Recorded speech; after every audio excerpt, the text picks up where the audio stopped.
One, Islam in Texas. The Pause Act, the SAVE Act, the Dignity Act. Texas A&M, Texas, with Congressman and candidate for Attorney General in the state of Texas, Chip Roy.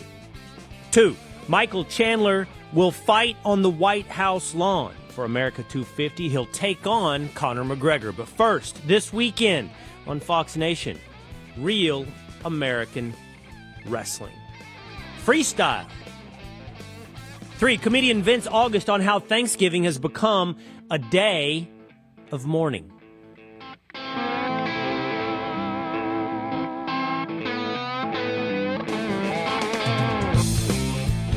It is Will Cain Country, streaming live at the Will Cain Country YouTube channel, the Will Cain Facebook page, the Fox News Facebook page, and always available on your drive whenever you embark for Thanksgiving by following us on Spotify or on Apple. On a drive, on the road, in the car, Congressman Chip Roy, story number one. He is candidate for Attorney General of the great state of Texas, currently serving as Congressman in Texas' 21st Congressional District. He is shaded up, belted up, hoodied up, on the road, I presume, somewhere for Thanksgiving? Yeah, we're making a quick road trip over to a buddy's place. He's got about 100 acres. We're going to go shoot some stuff and blow some stuff up, and then I'll head home tonight, and we'll be at there for Thanksgiving, and then Aggies UT on Friday. Let's go Horns. Hook 'em. Let's go Arch. Well, I think this game is always a 50-50 toss-up. I married an Aggie, and I'm going over to buddy's places near College Station. So I just passed that big barn, when you're driving out towards Caldwell, and that family has that big Aggie barn, and then the next farm down has a great big UT flag. So they're dueling across the highway. But it's going to be a good weekend, and it all depends on the offensive line as who shows up and what happens on Friday. But it'll be a good game.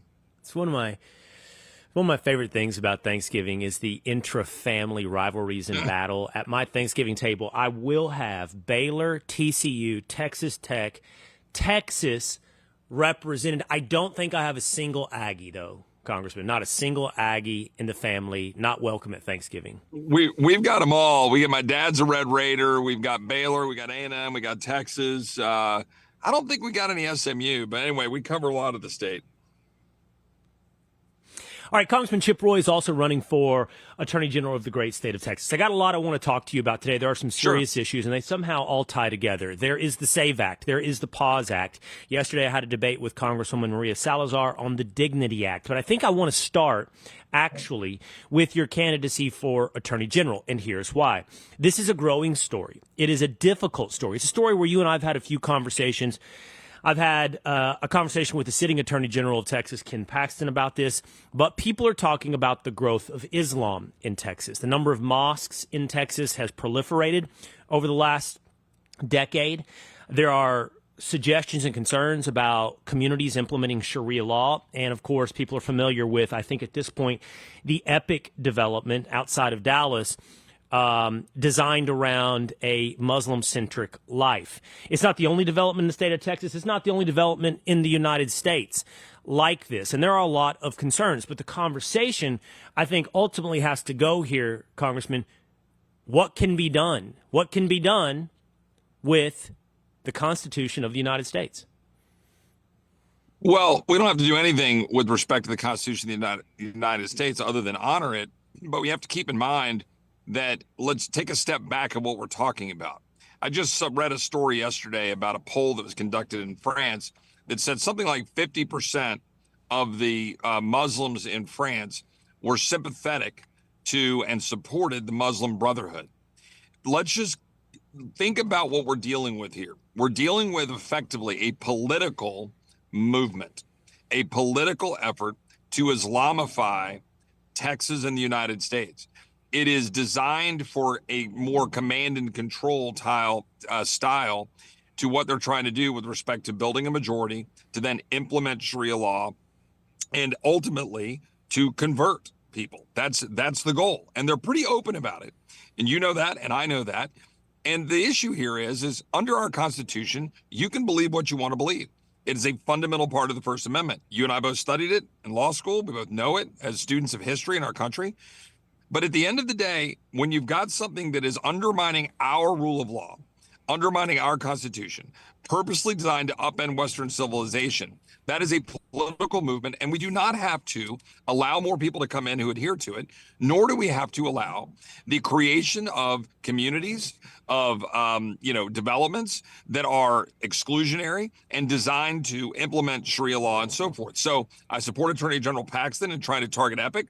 I support Governor Abbott in doing that, rooting out the Muslim Brotherhood, targeting CARE, which has active affiliation with the Holy Land Foundation. Remember the old unindicted co-conspirator, all of the people that are heavily involved with terrorist activities. I'm glad the president is targeting it as well. And I don't think any of that is inconsistent with our constitutional view.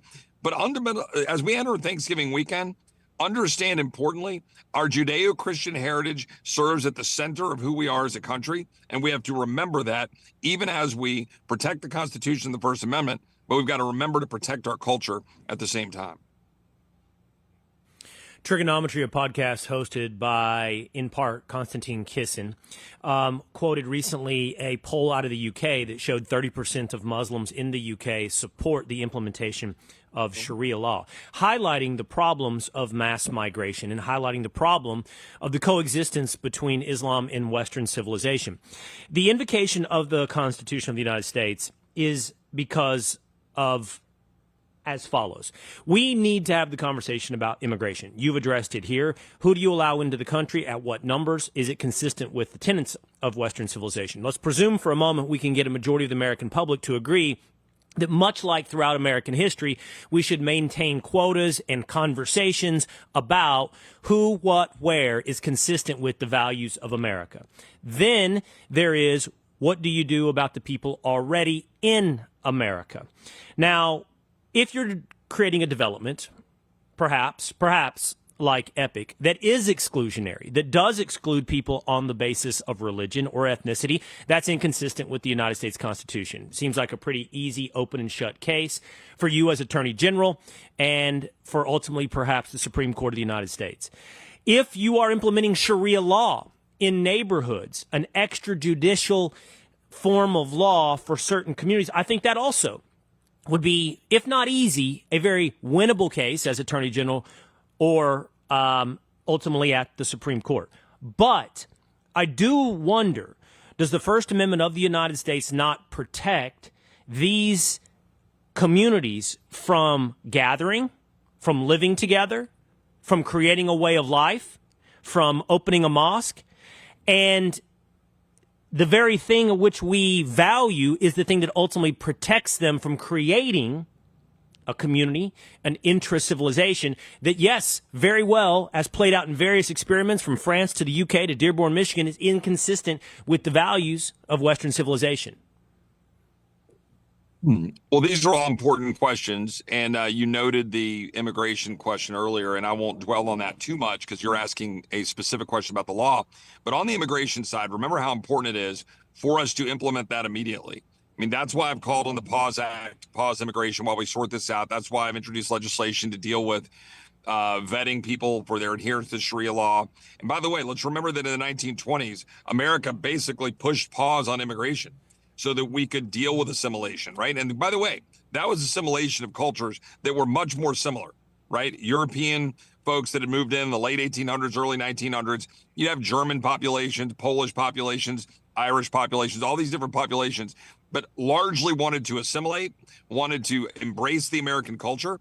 We have now had a mass migration of people who are not assimilating, not just Somalis, not just Ilhan Omar, but even folks from Guatemala, the Northern Triangle, and people that have come in waving flags that are, trying to, push the home country, to which I say, then go back to the home country. When you come to the United States, you embrace Western civilization, embrace our values, embrace our Constitution. But let's remember the Constitution is under attack. A different issue, but related. The United Kingdom is considering jettisoning jury trials. I don't know if you saw that same story, but I saw that recently, the last couple of days. And if that's being considered, you can see the attack on Western civilization. And these things, as you said in the intro to this, are all related. Importing people who do not share our values, you end up destroying the very Western civilization that attracts people to want to come here. A lot of the people coming here are coming here to change it. So as Attorney General, yes, use every law at our disposal to prevent that from happening. And look, let's be clear. You know, you and I could have had a debate 20 years ago in law school, and likely did, frankly, with our colleagues, our peers, I should say, in school, about, all right, how much should the First Amendment be applied to, say, allow Texas to have Christian teaching in their schools? Like, that was a debate, right, over our society. For a long time, you had prayer in schools. You could embrace Christian and Judeo-Christian principles and in your schools because that was your communities. And that was not believed to interfere with the First Amendment. Well, then the court came along and said, no, you can't do that. Well, so my point will be like, well, which is it, right? And if you're going to go create communities like this where suddenly you can advance Sharia law, but yet we're being told we can't even hang the 10 Commandments, which I believe you can, by the way, then that's a problem. And we're going to have to kind of work through those issues. But I'm going to defend our Judeo-Christian heritage, our culture. I'm going to defend the rights of Texans to be able to figure out how to develop their communities across the state of Texas under the law, under the Constitution, and not allow these politically motivated communities to be developed at the, I think, undermining of Texas values and Western civilization. Okay, I want to dig one step deeper on this topic in just one moment, but I want to do exactly what you said that you're going to avoid, which is to dwell a moment on immigration. So you have introduced the Pause Act. The Pause Act would stop all immigration, legal and illegal immigration, and a little bit of a Trumpian style until we can get our hands on this thing, until we can figure out what's going on. Which, you know, I don't think should be laughed at or dismissed. I think just sometimes it's a little bit funny as a legal finish line. So when we figure out what's going on is when we'll restart immigration. But that being said, the spirit of it is, I think, right. I think that we need to have a big national debate. I think we need to sit down. We need to have a referendum. We have a national vote on what it is we want to be going forward. Not just how we're going to handle illegal immigration, but how we're going to handle deportation and how we're going to handle legal immigration. So agreed. Now, I want to say two things. One, yes, it was a little bit maybe Trumpian in style in the sense that it's an Overton window shifting piece of legislation. It's to make everybody think, wait, why do we just say everybody has to be able to come in? Why don't we pause it for 1 year, 2 years, 5 years, 20 years? How many people have we admitted? I'll tell you, we have 51.5 million foreign-born people, and it's about 16% of our population. That's the highest it's ever been. So maybe we should just pause for a second and make sure we understand who we are as Americans before we're inviting more people to come here. That's what I think the principle is. And I think that's an important Overton window shift. But I was very specific in the bill. I said, look, let's pause it until we have addressed a number of issues, until we've addressed this issue of people adherent to Sharia law, until we've addressed things like birthright citizenship, until we've addressed things like visa overstays or H-1Bs and whether H-1Bs are being abused, diversity visas and chain migration, where families come here and then they invite their cousins and third cousins and their spouses. Let's fix the system. And I put 5 or 6 things. They're not exhaustive, but what it's meant to do is say, dude, stop immigration, stop legal immigration, except for temporary tourist visas, until we've solved these major problems. And I think that matters, including, by the way, and you'll remember this, the Texas case, Plyler v. Doe, right? Circa 82 or 3, that said we must educate the children of illegal immigrants, i.e. illegal children. And I don't believe that that's actually the law. I think that was judicial activism by the court in the 1980s. And I think we ought to revisit it like we revisited Roe. We need to reclaim our ability to run our own schools in our state. You know, Congressman, this weekend I went hunting in East Texas, and I was sitting around the campfire talking to a guy who used to be a superintendent in a very small district in East Texas. He was telling me they had 26 different languages spoken in that school district. That school district centered around a county seat of about 5,000 people. So that's pretty shocking. 26 languages in a town of 5,000. In rural East Texas. Rural East Texas. Very rural East Texas. Yeah. With some industry to attract illegal immigration. But I asked him what percentage of your population. We talked about the change, by the way. It's not. This is an observational fact. This isn't a value judgment. But you would have talked about 20, 30 years ago, 70% white population, now about a 40%, 30% white population. Black population has remained the same, somewhere between 15 and 20%.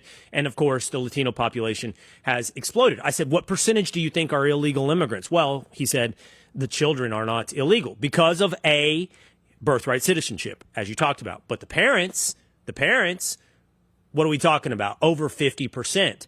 And because of Plyler v. Doe, they're in the school system, no questions asked. Well, and this is part of the problem, right? I mean, we have both those who come here illegally as children, and they're also required to be educated. We have the birthright citizenship problem, which, by the way, the Constitution does not say that. There was one opinion that was, frankly, I think, not even a good opinion. And what was it, Wong Bin Ark or whatever it was, Wong Kim Ark in 1890s. Mm-hmm. But so I don't even think that's a whole other conversation we won't wormhole into. But birthright citizenship is something we can and should decide. I believe it should be if you're the child of an American citizen, you're a citizen. And otherwise, you've got to naturalize. I think that's a responsible way to deal with our country in 2025, no longer where we were in the 19th century. So we're dealing with all of the implications of that in real time in Texas. So I'm glad that the president and Tom Homan and Stephen Miller and Kristi Noem have stopped this ridiculous flow at the border and lowered the amount of fentanyl pouring into our communities and pushing back on the cartels. That's awesome. And we should applaud it. And we shouldn't forget how important it is that we have an administration doing it. But let's also remember, Texas, we have miles to go. Our communities are still dealing with all of the issues. We're dealing with schools. We're dealing with jails. We're dealing with, people who are still committing crimes. You saw this, it wasn't in Texas, but you saw that woman who was lit on fire. You have all these things going on where people are, criminals or illegal aliens or people that are on our streets. We've got to fix that. And that's ultimately why I'm running for Attorney General. So let me ask you about this, just building upon it. We're not going to wormhole birthright citizenship, but it is tied to, I think, a bigger question here. So I had a debate, friendly conversation, but an exchange of ideas that I think was fairly characterized as a debate yesterday with Congresswoman Maria Salazar, who has introduced the Dignity Act. Yeah. Her position is, first of all, on the schooling thing, she said if they're American citizens, they have to be schooled and accepted into the schools. And by virtue of birthright citizenship, even if you're the child of an illegal immigrant born here in America, then you're an American citizen and you will be in the schools.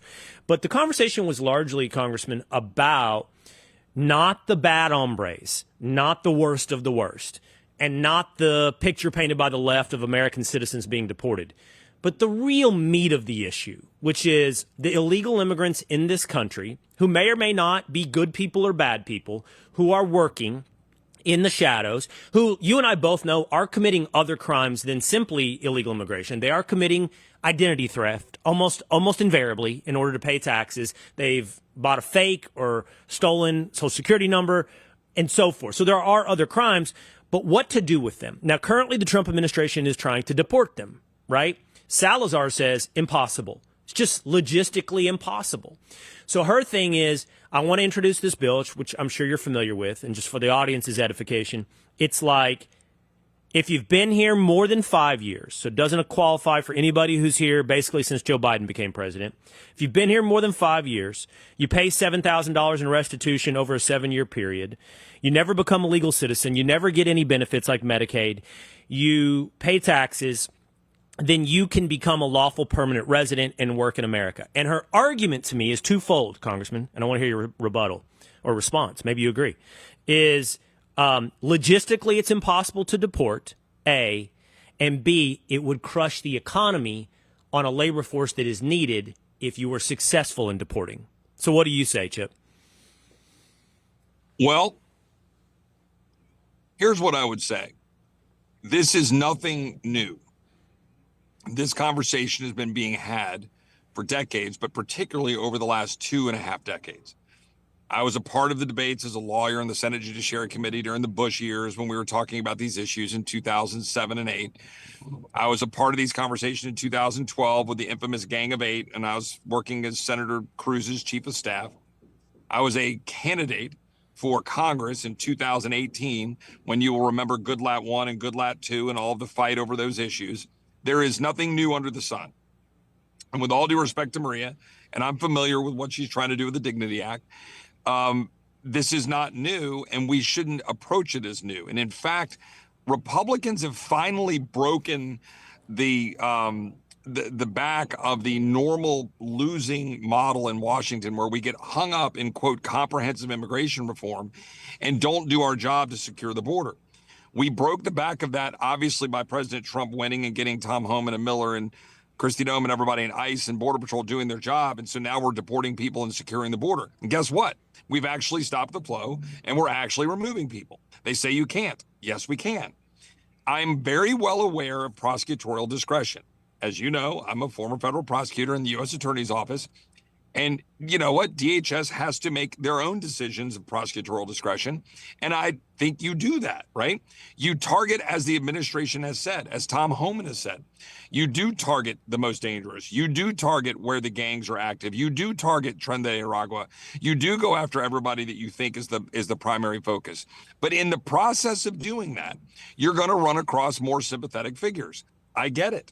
And you know what? I've said publicly, as a Christian, as somebody that wants to treat people humanely and fairly, these are complex questions. But at the end of the day, when you violate the law and you know it and you come here, and they all do, they all know they're violating the law. They all know that when they're using a social security number to get some paperwork, even if it's our fault as a broken country that has not had a immigration system where we've been clear about enforcing the law and people come here, that's still breaking the law. That's still taking somebody's social security number. You're still using fraudulent papers. You're still here illegally. And so those people have to be removed, or your message to the world otherwise is, don't worry about it, come here, break our laws, and one day we'll give in. Like the 1986 amnesty under President Reagan. Look, I said it before. We have 51.5 million foreign-born people.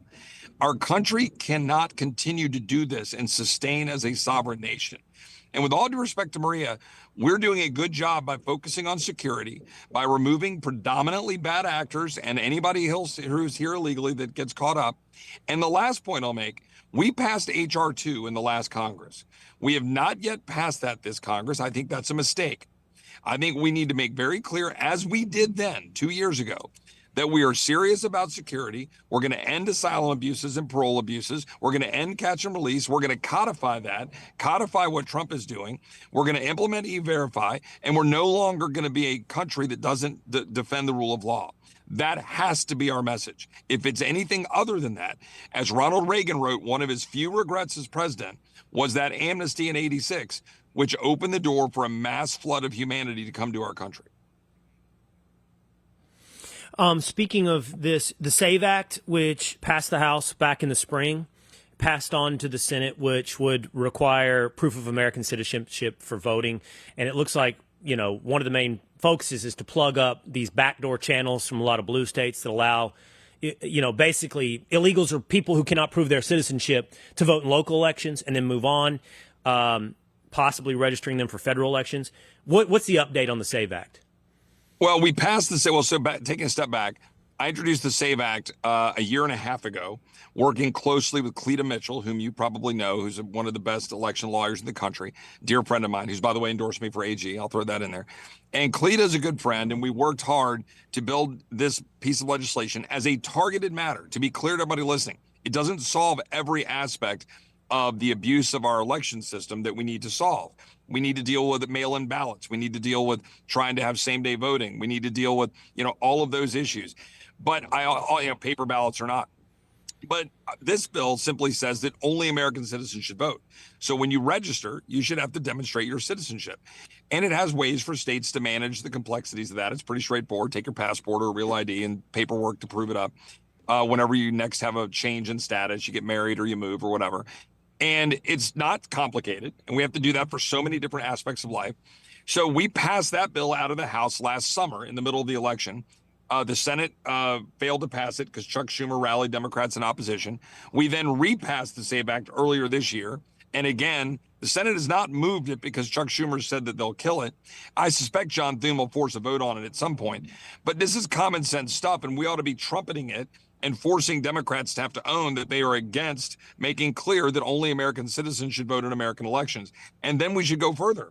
and do more changes, like limiting or restricting mail-in ballots to true absentee ballots, like you and I remember when we first started voting when we were younger, where you had to be a military person or prove you were traveling and actually go, yourself, go proactively get an absentee ballot, not these mail-in ballots that are ripe for fraud, frankly, on both sides of the aisle, although I think predominantly on the left. So that's the status. We need to move it. We need to go further. The president is right. We ought to force the Senate to vote on it. And by the way, this raises questions about what we should do with filibuster reform. Republicans ought to get serious about an agenda. And if we're going to do something with a filibuster, do it to actually transform the country so that doing some filibuster reform would be worth it. Healthcare reform, election integrity. Are you in on that? Say that again, Will. Are you in on that? Are you in on, at least in part, it sounds like, doing away with the filibuster? Yeah, only if we're going to use it to go advance a real agenda, right? That's the only way it'll be worth it. Democrats are going to blow up the filibuster for legislative purposes. Again, for your listeners, they've already blown it up for the judicial process, as you know. For the legislative stuff, we still operate under a 60-vote threshold, which, by the way, is arbitrary. The Senate sets its rules. I'm a cooling saucer guy. I like that the Senate can only move so many things, right? As a rule, I like that it's hard for them to pass stuff. But the problem is we have so many issues we've got to address. And so for me, if Republicans put forward an agenda and we were legitimately going to pass a healthcare freedom bill, and I can get into the weeds on that if you want, or legitimately do election integrity, or legitimately move forward with reforms to the judiciary in terms of injunction reforms and other things, nationwide injunctions and such. If we were going to codify H.R. 2 and all what Trump's doing at the border, if we were going to do some real reforms for housing affordability and ownership by banning BlackRock and foreign nationals from owning up single-family residences and do things that would truly excite Americans, then yes, I would say it's worth it to transform the filibuster and say, look, you got to have a speaking filibuster, actually take the floor of the Senate, or we're going to be able to vote something off with 51 votes. And then move an agenda the American people will be proud of. But if we're just going to dilly-dally and pass socialism resolutions, then no, we shouldn't blow up the filibuster. We should try to contain it. But I'm more in favor of an aggressive agenda and use 51 votes to move it. But you got to do it, and we're running out of time. All right, go shoot things up. Enjoy your drive out. Sounds like you're going a little east of Austin. Enjoy Texas A&M. I am loaded up a little ammo, and I got the ammo and what I need right back there. So I see it. Rolling. I see it. Yeah. All right. What are you driving? A Subaru? Yeah, clearly a Subaru. No, yeah, it's a F-150. Forester? Oh, okay, F-150. All right. Congressman, Attorney General candidate Chip Roy, happy Thanksgiving. Thank you. Happy Thanksgiving, man. You have a blessed one with your family. All right, I got a road trip, too. I'm going to finally take you up on your suggestion to listen to William Beckman. I'll do that today. William Beckman, at the suggestion of Congressman Chip Roy. By the way, got some suggestions from you folks as well. The poll question up from Tinfoil Pat and Two-A-Days Dan is the best and worst Thanksgiving foods. And let's see, Laura Lee Robertson says sides. Yeah, the best and worst Thanksgiving sides. What is this? I don't know this, guys. Pro corn?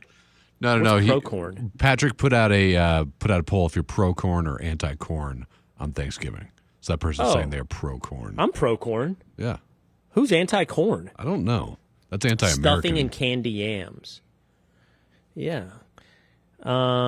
Is this best and worst, guys? Like, are you just asking them their best? Like Ann Breitrick says, cranberry sauce and green bean casserole. So is that like her top and her bottom?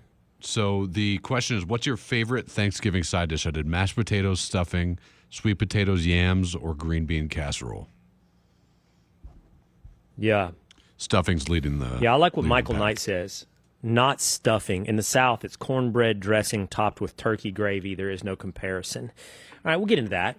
I got an answer for you. I've got an answer for you. Plus, I've got Michael Chandler, who's looking to beat Conor McGregor's ass on the White House lawn. But first, he's going to wrestle this weekend. And we got Vince August. Did you know that Thanksgiving is now a day of mourning? I'm dead serious. You got to hear this, and it makes my blood boil. I'm not looking to be angry on Thanksgiving, but I'm just saying they might have an open immigration policy in Mauritania. Find your way back for Thanksgiving. Coming up on Will Kane Country.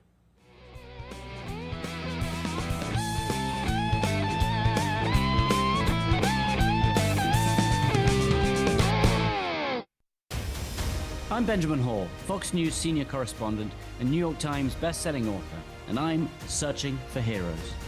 Every Monday, I'll speak with a few silent but noteworthy heroes, everyday people who illuminate stories of compassion and are true embodiments of heroism.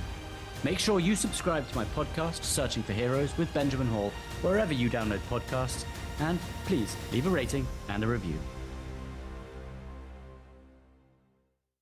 Every weekday, it's your go-to source for staying informed and entertained. The Fox News Primetime Highlights Podcast, offering a curated selection of the most impactful moments of the Ingram Angle, Jesse Waters Primetime, Hannity, and Gutfeld. Listen and follow now so you never miss a moment of the action-packed highlights from these must-watch Fox News Channel shows. Go to foxnewspodcasts.com or wherever you listen to podcasts. America's listening to Fox News.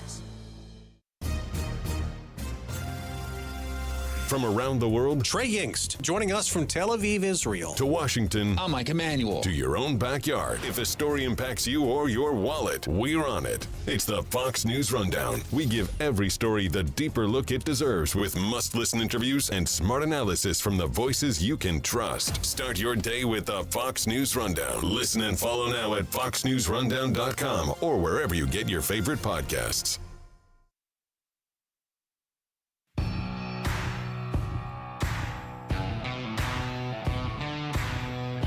So Thanksgiving is a day of mourning. That's what I discovered this morning on our pre-show call. And it really, really, really made me mad. Did the Romans walk around moping about how much they dominated the earth? Was there a contingent of Romans who were like, guys, we really suck. We shouldn't be so dominant. It is Will Cain Country. Streaming live at the Will Cain Country YouTube channel. Also the Will Cain Facebook page. That's another place you can gather, form the Willisha. Jump into the comments. We'll bring you right here into Will Cain Country. Like Michael Chandler, who's fighting Chad Mendes at Real American Wrestling's RAF 03 on Saturday on Fox Nation. He's a three-time Bellator World Lightweight Champion, UFC Lightweight Contender. Also going to be fighting on the White House lawn. I spoke to him yesterday on the Will Cain Show. What's up, Michael? What's up, Will? I'm living the dream, man. How are you? We're almost in a day of mourning, it sounds. I need you to explain that to me, I guess. This new Thanksgiving tradition of mourning. Yeah. So I guess it's legit. 10-foot Pat, 2-a-days Dan. I might need you to give me the details on this story, but it is an increasing trend. One of my producers, by the way, Michael, lives in New York. He brunches in Brooklyn. You know the crowd. You know what I'm talking about. And he said legit, it is a thing among his social cohort that they're like, yeah, let's take the day to mourn. And I don't know, what are we mourning? I think they're mourning the Indians. Yeah. I think they're mourning what was before America. Isn't that right, Dan? Isn't that what this funeral? Yeah, I have some liberal friends, and they're mourning, instead of celebrating what became America, they're mourning what happened to the Native Americans. And they hate what we did. So, that's what they see. Tough spot, man. Tough spot. What do you say, Michael? I say it's a bunch of hogwash, and I'm gonna enjoy my Thanksgiving and with a bunch of Americans. Hey, Michael, where'd you go to school? Wrestling champion, NCAA champion. Hold on. I'm sorry, I don't know the bio, so I don't know exactly where you went to school, but I'm gonna guess. Okay, I'm gonna guess. So don't tell me. I didn't hear you. I didn't hear you just now. We were talking at the same time, so I don't know if the audience heard. But if I'm going wrestling, these are my options, I feel like. Oklahoma State, Penn State, got to be Iowa. Iowa's got to be up there. Something just very Midwest, somewhere between, basically, if I draw a geographic line from Oklahoma State to Penn State, you're somewhere in between there geographically. And then flyover states like Jason Aldean wrote a song about. No, I'm from Missouri, so I'm from St. Louis, Missouri. Wrestled in high school there. I didn't get any college scholarships whatsoever, so I walked on to the University of Missouri, the Mizzou Wrestling Tigers, right at the time that they started becoming a pretty good national powerhouse. We were ranked like top 10 every year now, but as you said, Iowa, Oklahoma State, Penn State, those guys are absolutely crushing it. And we were in the Big 12 back in the day, so we wrestled Oklahoma State dozens of times. So, yeah, geographically, I would think wrestling Is that a pretty big culture, like in Missouri high school? It's honestly, I live in Texas. I'm from Texas, and it's here now, but it wasn't really growing up. It's just you cross the Red River, and for some reason, it kind of is in Oklahoma. Was it growing up in Missouri? Missouri was a decent state. Yeah, as you said, Texas never was a great wrestling powerhouse. Not because I think it was more of a cultural thing. It's like, hey, would you rather grind on the wrestling mats nonstop for zero recognition, or jump on the gridiron and be treated like a god in Texas football? So that was probably part of it for the lack of wrestling in Texas. But the sport of wrestling in and of itself has grown exponentially. And that's why, what you alluded to earlier, what we're doing with RAF this weekend is it's a bunch of, myself and Chad Mendes, both of us fought for UFC world titles, big names in combat sports, but started our careers as college wrestlers.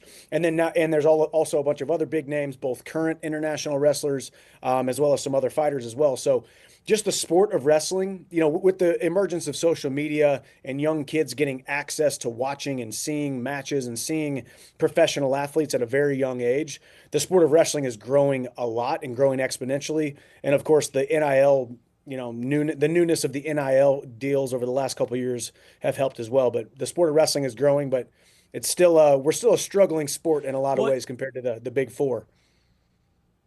What's the difference between freestyle and then I presume what you did at the NCAA level? Great question. So, I think the best way to describe it is freestyle international. Internationally, if you wrestle in the Olympics, that's international wrestling. It is freestyle and Greco-Roman. It's more about throws and turns. You're going to get a takedown and try to turn a guy, expose his back. If you expose his back even for a split second, it's 2 points. Whereas the college wrestling was more about takedown, control, and you can get back points, but you got to hold a guy for 3, 4, 5 seconds. But shows like RAF and even college wrestling, the way that they've changed and manipulated the rules a little bit, it lends itself more toward a scoring system that rewards excitement. So we're trying to build the sport in that way by making it more exciting, because it's not the most exciting sport to a lot of people, mainly because, like yourself, you don't really understand it, and which is completely fine. My wife doesn't understand wrestling, and my boys don't understand wrestling, but they're gonna come watch me in Chicago this weekend and watch their dad compete. That's awesome. And by the way, it will be on Fox Nation. When UFC, I've been a casual UFC fan in and out really over a long period of time now. And I feel like I saw it, and I'm going to be a total idiot on this, Mike. This is a Cracker Jack box level of knowledge, but it went through iterations of what was working. Like there was the big Brazilian Jiu-Jitsu wave. Then it feels like there was a striker wave. And I don't know if we're in this moment right now, but I feel like within the last 5 years or so, we've been in this moment where wrestling became the preeminent skill, where wrestlers, college wrestlers, were winning titles, were going to the top. And I know it's truly a mixed martial arts at this point, so you got to be able to do it all. But I guess I feel like I'm seeing more wrestling as your base than I used to. Yep, and I think that's always been the case. There just hasn't been a ton of wrestlers that have transitioned over. And truly, if we're being honest about the real nuts and bolts about why wrestlers are successful in mixed martial arts, it's not even about being able to pick a guy up and put him down, or body control or strength. If you lived through the college wrestling environment for 5 years, you have calloused your mind and calloused your heart to the hard work that it takes, and being okay with being down in the suck, being okay with giving up meals and the cutting of the weights and all of the different obligations and the juggling of your emotional standing with your physical standing and getting through pain and all of the different extra or intrinsic things that you learn through the mixed martial arts. That's because or through wrestling, because mixed martial arts can be so extrinsic, right? It's the bright lights and the big platform, and we're talking about fighting at the White House and all these big things. But really, when you boil it all down, it's all just about the hard work. And wrestlers know how to work harder than anybody else. Their threshold for hard work is so much higher than the average athlete. So I think that's why you've seen it. And obviously, I'm a wrestling homer, man. I will always root for the wrestler. So I did a story when I spent 5 years at ESPN, Michael, and I did a story on weight cutting, and it was largely around MMA. not just UFC. It was a lot of them, and I mean, that's the first I learned about it, really, that I didn't know much about cutting before that. And by the way, are you going to cut for this? Do you need to cut for this weekend? Not much. Real luckily. American Freestyle?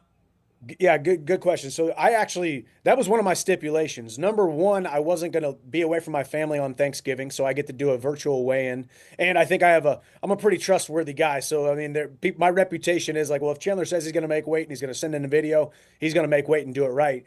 But I also said I want to do a 175 because I don't want to cut much weight. I fight at 155. That takes a solid 12-week training camp to get down, diet, and then cut weight at the end. And I just didn't feel like doing that for this. I want to go out there and compete at 175. So not too much weight, but I'm currently going through a weight cut. I got a nice workout in this morning, lost about 6 pounds, 7 pounds, and we're on our way to 175.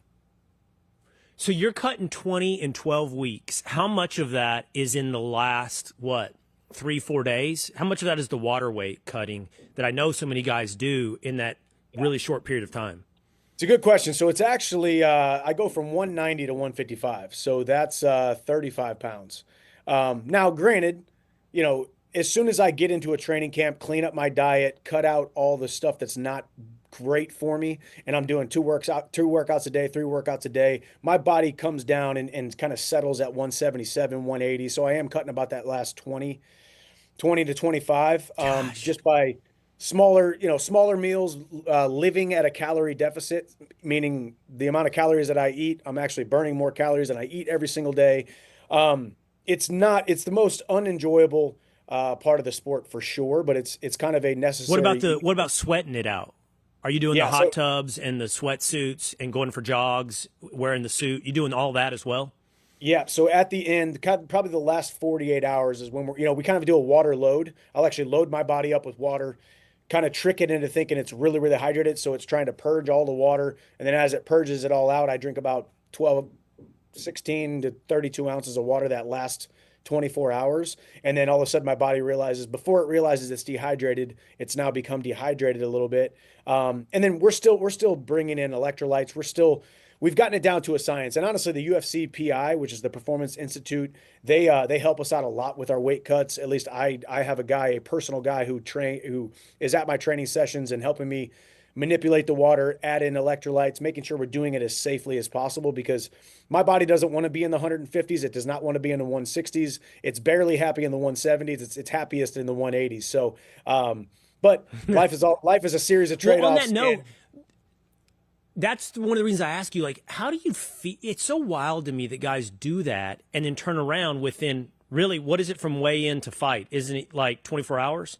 So, yeah, technically it's about 36 you turn around hours. And you put, 36, and you put a lot of weight back on in that 36 hours, a lot of it hydration weight.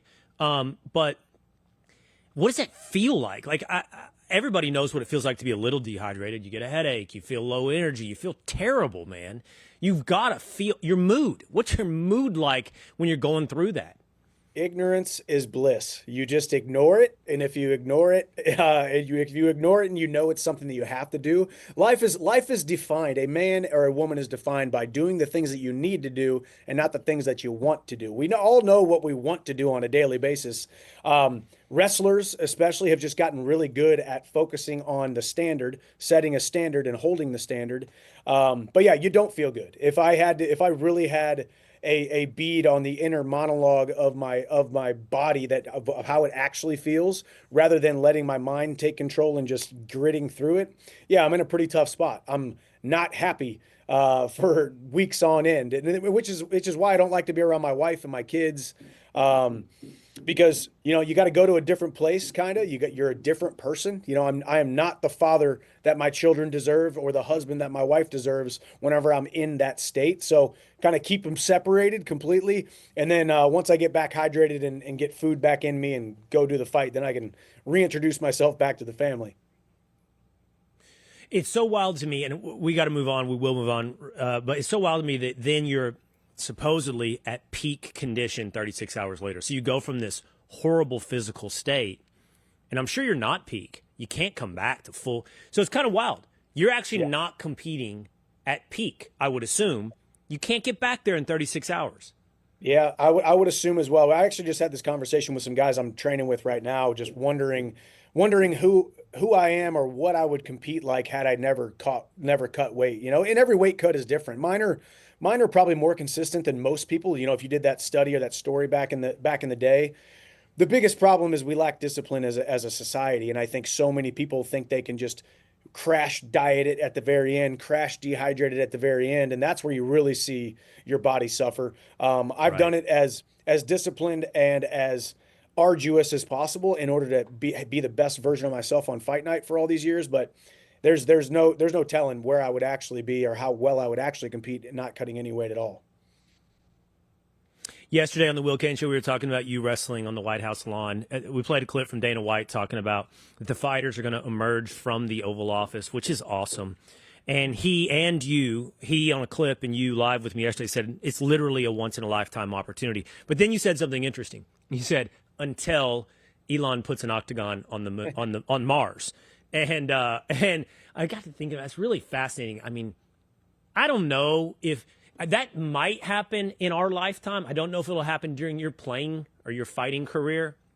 I mean, I have about a dozen buddies that would be listening to this right now going, well, why don't we go ahead and do it on the moon if we've already been to the moon? You know, they'd be calling nonsense on the moon thing. Like, and by the way, I want to interview Elon and be like, hey, why don't you just prove all these guys wrong and just do the moon first? Before you go to Mars, just stop at the moon, show everybody that we can and that we did. Maybe throw up an octagon. Yeah. Well, yeah, I like to, you know, because obviously when you're talking about a fight, selling a fight at the White House doesn't need any fluff, doesn't need any extra promotion. We're fighting on the White House lawn. I mean, it will never get bigger than that. And then you start thinking, well, what could be bigger than it? So I always just throw in the, you know, until Elon gets to Mars and we're able to put an octagon there. It just shows how that is so unbelievable for us to go fight in Mars. But if you would have asked us 2 years ago that we would be fighting on the White House lawn, we also, every single one of us would have said, that's impossible. That will never happen. So, you know, expect the unexpected. Just in life in general, but also in this sport. Dana White, what he has done since 1993, since he took over the UFC, now 30-something years, has just continued to push the envelope, continued to break barriers. What we did during COVID, one of the big emergencies of the UFC and the big growth of the UFC was during COVID when every sport shut down.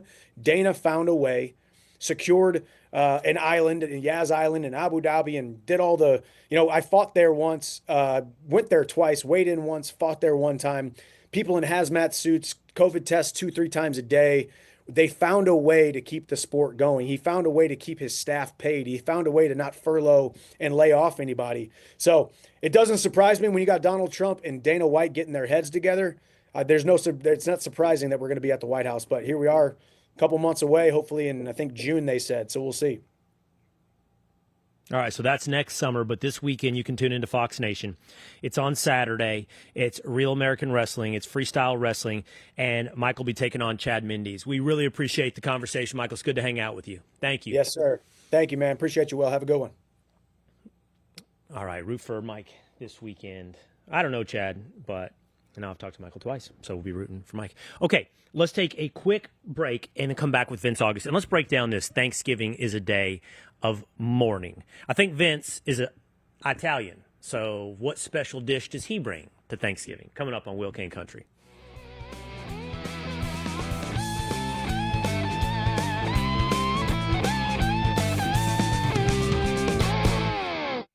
You never know who might be taking the quiz. Hi, I'm Teresa Giudice. I'm Clay Aiken. I am Dre DeMatteo. Hi, everyone. I'm Jill Whelan. Hey, everybody. It's Billy Baldwin. It's Patricia Heaton. Hey, everyone. I'm Nicole Palizzi. It's Candace Bushnell. Hey, everyone. It's Henry Golding. Hey, everybody's Kevin Nealon. I'm Ted Lange, and it's time to take the quiz. 5 questions in less than 5 minutes every day. Listen and follow at thequiz.fox. Bitter rivals, Ohio State and Michigan, meet again in the game. Watch out! The best pregame, the best announcers, the biggest games. Big Noon Saturday, noon Eastern on Fox. From around the world to Washington to your own backyard. If a story impacts you or your wallet, we're on it. Start your day with the Fox News Rundown. Listen and follow now at foxnewsrundown.com or wherever you get your favorite podcasts. Every hour of every day, Fox News Radio is there with the latest breaking news and information you rely on. This is a Fox News alert. I'm Lisa Brady. I'm Dave Anthony, Fox News. With Fox News correspondents around the globe. At the White House, Simon Owen in London. On Capitol Hill, Jared Halpern, Fox News. The news that matters most to you. The top headlines, all in one place. Listen and follow the Fox News Hourly Update at foxnewspodcasts.com or ask your smart speaker to play Fox News.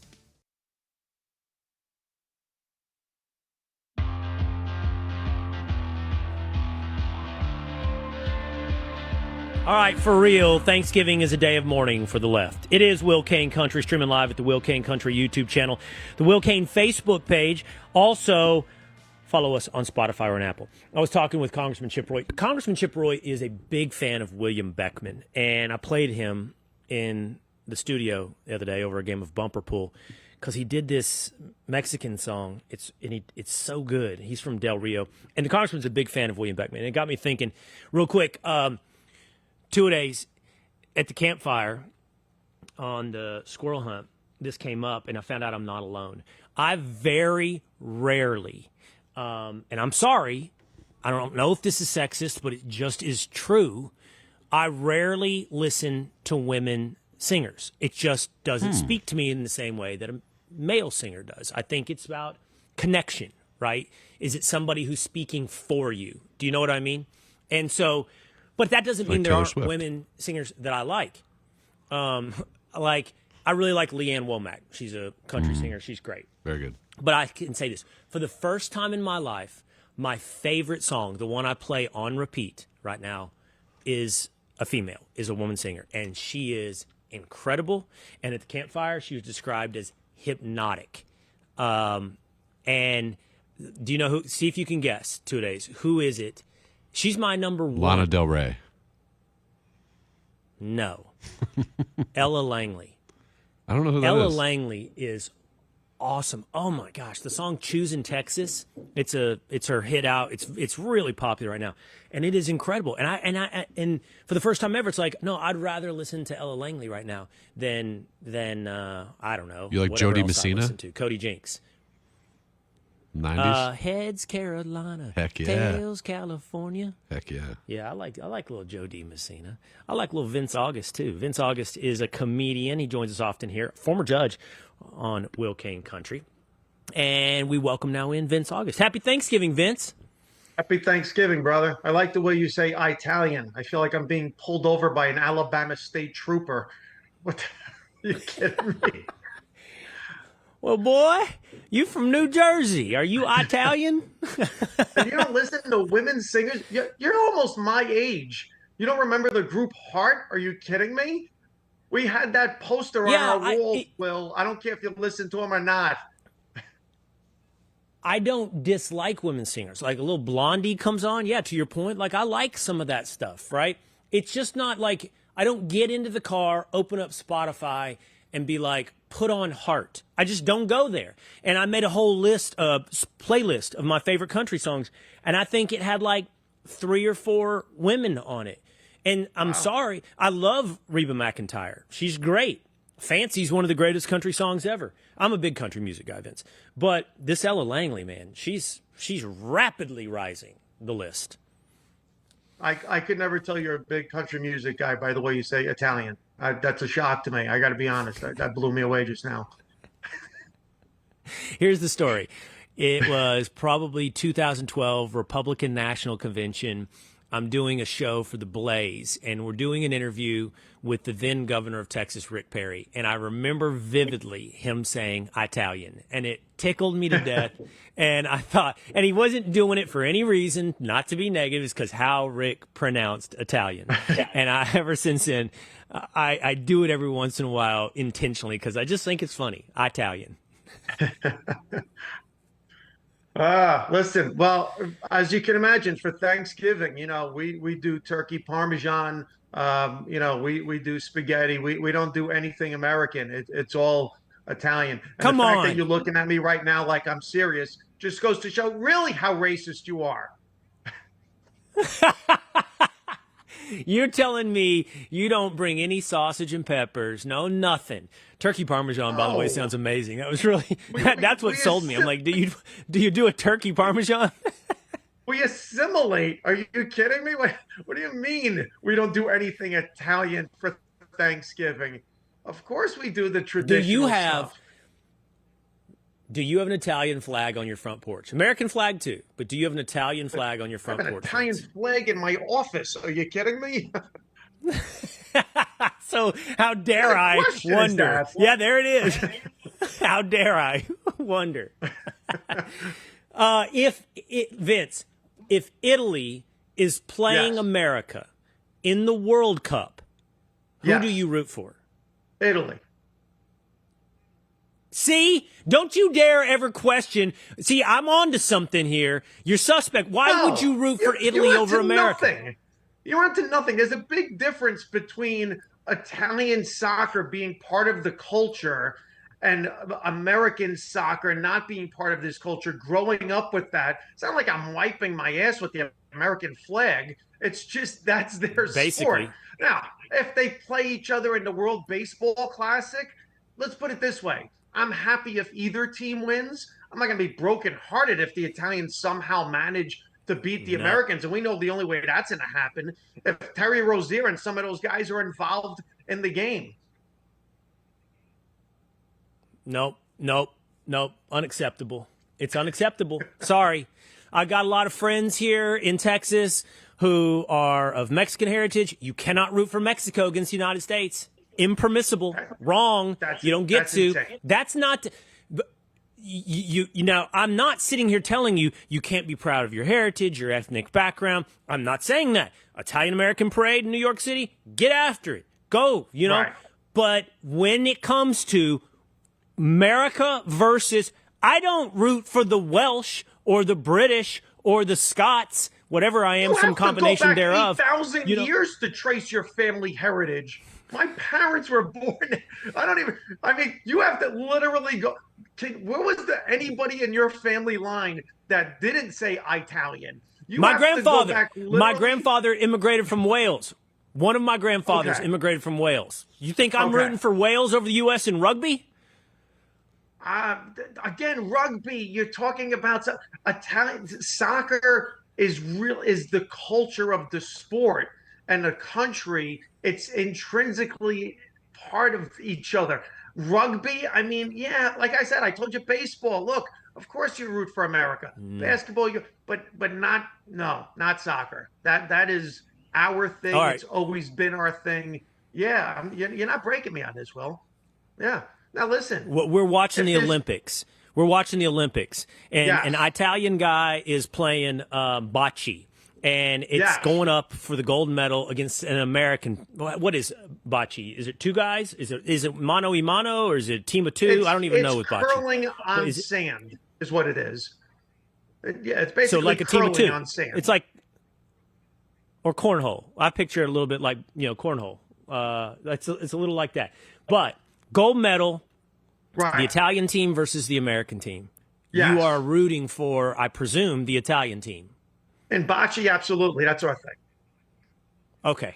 So it's not just soccer. It's bocce. Okay, now I've got another one for you. Anything that's Italian that's tied to a war Italian between food. Italy and the United States. Okay, a war between Italy and the United States. Which one are you rooting for? It doesn't matter. We're going to win because we're going to start off on the other side and then switch halfway through. So either way, we're winning. Have you studied history? Come on. We hedge our bets, man. I think I've won here, Vince. I think I've won this problem. This is an issue. The first half of the show was about assimilation in a country, and you want to get there fast. Are you taking an American train or an Italian train? One thing Mussolini did is he got those trains to work on time. Hey, let's just clarify my position here. I don't think America is the best at everything. There are other cultures that do other things better. Maybe some food, maybe some trains, maybe whatever. But this is my country. And that's why I'll take the Italian train, but I'll talk about how much easier it is to drive my F-150 on the road. But what is your go-to favorite meal?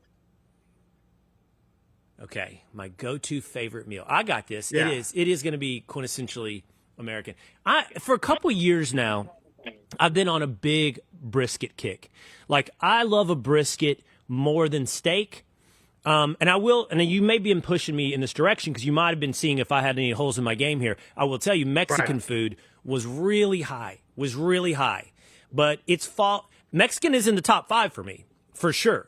Like, let's go to a restaurant. Do you want to go Mexican? That might be top 3 for me. But it's not number 1 right now. It's probably what are your brisket. top 3? What are your top 3 foods? Since it's Thanksgiving, let's stick with the food theme. What are your top 3 types of food by country? Types. Yes. Like types, like ethnic food. Yes. Okay. Well, American number 1. What is American? What does that American. mean? What is that? McDonald's, Chick-fil-A? What is American? This is like, Vince, this is like the whole thing of denying the existence of American culture. It's just like that whole thing. Does a fish know he's swimming in water? He doesn't. You are swimming in American culture. It's surrounding you, and so therefore it's hard to identify. But it's here. It's great. It's the best. When it comes to food, we've got... Like if you say barbecue, that to me is American. Like if you're saying barbecue, well, that's is number American. 1. Okay, go ahead. Number 2. But I would have specifics within barbecue. But fine, we'll just leave it at barbecue. Right. All right. Barbecue. Have you ever seen those videos when they take barbecue? Have you ever seen those videos when they take little boys from the UK who've never had barbecue and all they've ever eaten is that bland meat they do in the UK? And they think their taste buds have exploded. You can't watch any videos having to do with little kids. You lost me at little kid, okay? I look like every Amber Alert poster that exists. I'm not watching any videos with a little kid. God forbid it gets saved to my computer. Come on. All right, so I will go. So since you're doing this, I will go Mexican number 2, and I will go. You're not going to like this because Italian didn't make the top 3, but I like Italian food. I don't do it often. I don't get that feeling like, oh, we should do Italian very often. But I'll tell you which does make the rotation a lot. It made it a lot in New York, and I found it here at good quality in Texas as well, is Thai. 3rd, I'm going Thai. Okay. Then in that case, you haven't had good Italian food yet. Next time you come to New York, I will take you out for Italian food, and by the end of the dinner, we're going shopping for an Italian soccer jersey. I guarantee it. I'm rooting for Napoli right now. I'm a big Napoli fan as we speak. They've got several of my favorite players playing there. So, they've moved see what you just said there. So, like growing up in Texas, there was no hockey. So, did you watch hockey? You watched hockey when you were young, I'm sure. Not until the 90s when the Stars moved to Dallas, and then I started rooting for hockey. So, for example, I grew up in Jersey. There was no hockey team that was really Jersey. There was the Islanders, the Rangers. So you gravitated towards what was ever there that caught your eye. So my first ever game was Canadians Rangers, and I was a young kid, and this was the Canadian team of the 70s. And I'm like, wow, that team in red is amazing. I didn't really know the game. I was 6 years old at Madison Square Garden watching a hockey game. I gravitated towards the Canadians because there was no New Jersey Devils. They were the Colorado Rockies, if they even existed. So I stayed a Canadian fan. Is that me giving a middle finger to the tri-state area? No, it wasn't there. So soccer. Yes. What do you mean yes? You don't get.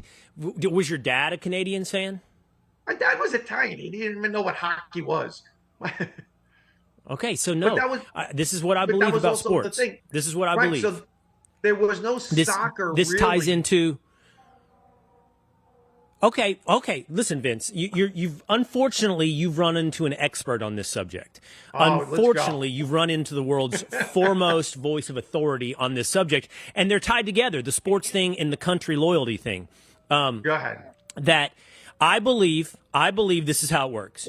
You root for the teams that you are geographically tied to, where you were born and raised. If you are a child if you're a child that moves around a lot, then it's going to need to be most likely the one in your most formative years when you started rooting for that sport. I lived in this town for 5 years when I started paying attention to X. But I didn't get a choice. It feels like a choice, but I didn't get a choice, and that's the way it should be. I am a Cowboys, Rangers, and Mavericks fan. I am born and raised outside of Dallas by an hour. You should have a tri-state team, without a doubt.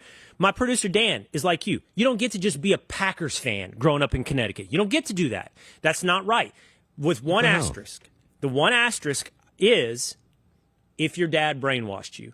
If your dad was a transplant, like I was in New York for a long time, and I raised my boys, even though they grew up in New York for a long time, to be Cowboys, Mavericks, Rangers fans. That's the one asterisk.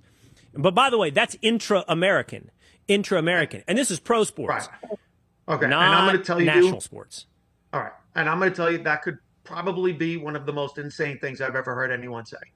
That is absolutely crazy. But no, how are you geographically tied to your team? So if you live in, say, Winnipeg and the Jets move. This is how we create community. This is how we create community. This is a simulation. You talk to your neighbors. What do you mean create community? I walk across the street, I meet my neighbor. I don't have to create community that way. And you know what happens when you go over there and you bring up the Canadians? You know what happens when you walk across the street? See, I walk across the street in New Jersey. I'm a Devils fan, and we got something to talk about. How about the Devils? Exactly. Oh, man, the Devils this, the Devils that. How about those Devils? But you go over and you bring up the Canadians, and do you know what you get? Vacant eyes. Nothing. They got nothing to say. No hatred, no love, no nothing. And you've broken down the community. True hockey fans appreciate that. You're tied to the team has to be something that binds you to the team. So I grew up a Steelers fan because during the 70s, there wasn't these TV contracts where they shoved the local team down your throat. So who was on TV? It was the Steelers, the Cowboys, the Raiders, the Dolphins. And I wanted to root for a team that actually looked like they had men on the team. So that ruled out the Cowboys. And I had to gravitate towards one of the teams that actually wore like manly uniforms. I took out the Dolphins. So it was the Raiders or the Steelers. So I went with Pittsburgh Steelers. Now, the way I became a Pirate fan is I did a book report. Your argument is that you were a front runner. You were a front runner from an early childhood. As a kid, 100%. But I stayed with those teams. See, because that's the other thing. Yeah. If your team moves, relocates, or you live in an area where there's nowhere to watch, you're going to watch the national team. Look at me now. I'm a Pirates fan. How can I root for that team in good conscience, knowing the owner doesn't care about the team? I'm not going to financially invest. They're still my team, but I'm going to watch baseball at this point and not be this diehard Pirate fan. I'm going to spend money on a team where the owner doesn't spend money on a team. That's insane. See, you're mistaking that your relationship is with the team. They don't have a relationship with you, and you don't have a relationship with them other than commerce. Your relationship is with the community. It's with everybody else around you. That's why. You're with the people you grew up with the people like you that live where you live, that like the things that you like. This is it. I think we're actually talking about a simulation here and not pro sports. I'm an Italian from New Jersey. As an Italian from New Jersey, we can't assimilate in the community because eventually the FBI will put us in a witness protection program and move us to a different community. So we can't necessarily be tied to our community the same way. All right, Vince August here with us on Will Cain Country. So, Vince, maybe not totally unrelated to this conversation. This seems to be a real thing. I'm hearing it now in article form. I'm also hearing it anecdotally that the left is treating Thanksgiving as a day of mourning, that you need to take this day. You need to think about the terrible things that were done to American Indians, and I guess not celebrate the expansion and greatness of America. I think that's just doom scrolling. They love doing this. They love the doom. They love the sadness. Let's crap on everything. It's, you know what, again, for a side that used to be about freedom and love and this, they've become about just everything is sad and depressing. How about you just enjoy life? And what it's about is family getting together and figuring out a way to not kill each other over a course of 5 hours, okay? Because something's going to come up during the dinner that someone's going to have an argument about. And an Italian family, it's bound to happen because we speak at volume 10 just to start. Then by the end of the night, you have alcohol. Now somebody wants to play some type of family game, okay? Someone's going to pull out Pictionary, and you're going to get stuck with someone who learned how to draw like Pablo Picasso, or you're going to get someone who thinks they're Bob Ross, and the game goes on for 18 hours. There's 60 seconds. The sand is running. This is not a time to be Bob Ross and be perfect. Draw the picture. Hey, by the way, I might be Italian. This is exactly what we do, right? By the way, I'm not taking a shot at you. Keep saying it that we way. play a game every year called we play a game every year called Mafia, and you should play it. It's really, really, really fun, and it goes on forever. Tell me to play but it's like a role called Mafia. That's like me telling you go play rodeo. Yes. You live it, okay? By the way, Vince, Thanksgiving, it might be number one, right? I mean, for me, it comes down to 4th of July or Thanksgiving is the best holiday. For you, I presume San Gennaro Festival is probably number one, but then it's got to be high up there, right? So right, you're so unbelievably racist. It's unbelievable. In terms of holidays, I mean, I guess you got to go with Christmas. I think Christmas, there's really, yeah, because there's gift giving, so you get the pleasure of giving a gift, seeing someone open something that you got for them, and you get something back that you're probably going to return, and you have to learn acting skills there and put a smile on your face and say, this is great. So you avoid conflict even where there is conflict. But no, Christmas is up there. 4th of July is the always problem with Christmas, besides the religious significance, of course, which is the problem with Christmas is the pressure. It's the pressure. It's the financial pressure. It's the gift giving pressure. It's the expectation pressure, and Thanksgiving just feels really decompressed. You make it pressure. I'm cheap. Let me tell you something. I do an accounting as I'm going through the mall and shopping for people. And if there's, you ever see there's the bottle of perfume, and then there's like the big bottle of perfume. My mind does this thing, and I remember everything that person did to me this year. And sure enough, that's how I make the decision on how much to spend. Yeah. No, I go, yeah. I have a complete Rolodex file cabinet on what everyone did, and trust me, you're getting your gift based on how good of a person you are. I'm like Santa Claus on acid. I have more than a naughty and nice list. I literally have a grade next to your name. I can't wait to see my grade and what I get from you after this conversation. Let me tell you, it's definitely gonna be something Italian. Hey, I do think.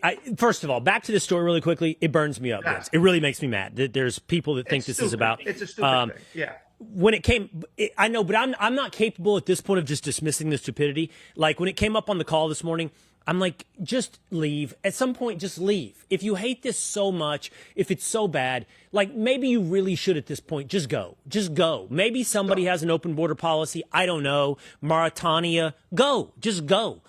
But then I got to thinking, Vince, do you think the Romans, speaking of Italians, do you think the Romans had like a contingent of Romans that were like, we really, guys, our history with the Huns, it really is something we should revisit, and we should think about whether or not we're the good guys, and we should, not celebrate these Roman holidays. And there was like a whole contingent of people that talked about the horrific nature of the Roman Empire. Like, did this happen? Did the Brits might have done it.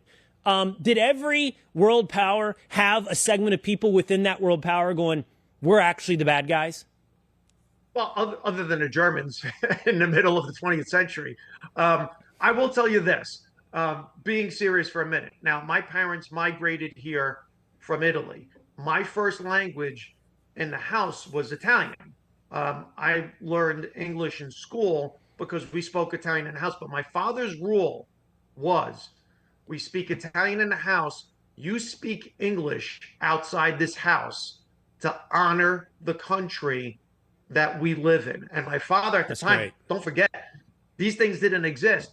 He walked around with a little Italian American dictionary, and my mom learned the language by watching TV. Outside the house, you showed the respect to the country that you live in, and you show the respect to the people and the culture that you live in. Now, inside the house, different. We spoke Italian again. We would watch it, the Italian channel. That was, and back then you had to have the UHF channel, and you would find it on Sundays, and you would watch the Italian soccer. But even when it came to the holidays, 4th of July, we absolutely celebrated. And we started this with Thanksgiving, and I made a joke about it, but we ate turkey, stuffing, everything that was American, because you should assimilate to the country that you're in while still having your ties and roots to your own nationality. There should be a balance between those two things. And you're right, Will, if you come to this country trying to turn it into the country you left, well, why did you leave? You left there for a reason. Right. And if you say, well, this country gave us more opportunity, well, yeah, and that respect shouldn't just amount to, well, I pay taxes here. No, there has to be some loyalty beyond just the payment of taxes. Right. Which, by the way, is compulsory. It's not as though this great act of, of all the sports memorabilia, magnanimous. We talked about sports, and we started off talking about, of all the sports memorabilia I have in my office, and it's, I have autographed stuff from everything. I'm going to turn the computer around real quick. I don't know if you can see it, but that's the 1980 gold medal team signed. Herb Brooks' signature is on there. Yeah. And I tell people, as a kid, I think that was the first time I cried watching an athletic event because of what was happening in the world at the time and just how it made you feel. And I think we've kind of lost that as a nation. 9/11, I could see the smoke from my house. When the Yankees, and I'm not a Yankee fan, when the Yankees first took the field, when the Mets played their first game, I got emotional because of my ties to America. And I think if you don't feel that, or look, maybe you don't have to get to that point of that emotion, but if you're feeling the opposite of that, then you have to take inventory of yourself, and maybe you shouldn't be here. It's like being in a bad relationship. What are you staying in it for? What are you staying in a relationship for? Right. That's exactly right. The assimilation side of this is one level. The other is the people that some kind of self-loathing or self-hatred. Two-a-days Dan just said Seneca criticized the Roman Empire, but by the way, criticism is not the same thing. Cicero, but Dan, criticism is not what we're talking about here. It's not simply criticism. It's this narrative that everything about this place is some original sin. This narrative that everything about this place is bad, that we're always the bad guy. And I think that's very different than being a critic. But it's short-sighted, Will, and it's short-sighted based upon our knowledge and where you start studying that history. So the immediate reaction to the way we treated Native Americans is we stole their land. Okay, you want to call it that, you can call it that. But however, if you're going to talk about history then of Native Americans, let's talk about how the Native Americans attacked one another in tribes before we even came here. Let's talk about how Native Americans treated themselves within their tribes, how the men treated the women. So we can play this game forever. And you're never going to get to a point that you don't look at it and say, oh, you know what? There's just good and bad in the world. Gee, I wonder where that started. So it's one of those things where you can always look to say, I'm going to hang something negative on a culture. You will find it about find me the perfect country to live in. Find me the perfect culture where you say, hey, that's utopia. If it exists, Why isn't everyone moving there? They are. It's called the United States of America. And there it and is. They're rooting There's for the America. answer. Yeah. Even in the World Cup. Even in the World Cup. Vince. But Will, not even in the World Cup, in what they call the worst of times. All of these people that are saying all of this horrible stuff at the same time love immigration. So which is it? Then at that point you should be stopping people at the border and say, "Don't come here. It's really bad. Don't come. It's horrible in here. It's don't horrible. come in. You don't know what they're it's doing awful. Here. We're eating birds on Thursdays in November. It's terrible. We're watching football when 300 years ago there was a battle here. We have the nerve to watch football between a team called the Cowboys and the Chiefs. We're celebrating. And they're playing the Indians. Oh my God, they're playing the Chiefs. It's a modern day morality play.